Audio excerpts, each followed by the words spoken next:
السلام علیکم ورحمۃ اللہ وبرکاتہ۔ شہری انفارمیشن کے دیکھنے اور سننے والوں کو دل کی عطا گرائیوں سے خوش آمدید کہتے ہیں۔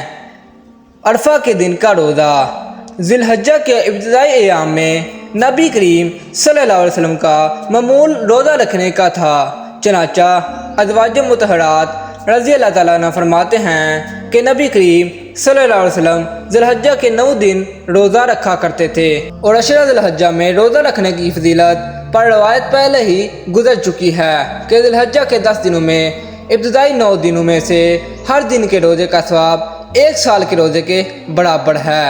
عشرہ ذی الحجہ میں ایک دن عرفہ یعنی 9 ذی الحجہ کا مبارک دن ہے، جس میں روزے کا ثواب اور بھی زیادہ بڑھ جاتا ہے۔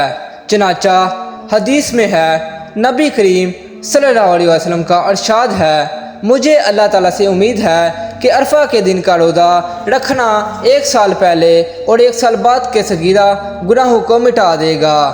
اللہ پاک ہم سب کو عمل کی توفیق عطا فرمائے۔ جزاک اللہ۔ اسلامک ویڈیو دیکھنے کے لیے شہری انفارمیشن کو سبسکرائب کریں۔ تب تک کے لیے ملتے ہیں نیکسٹ ویڈیو میں۔ اللہ حافظ۔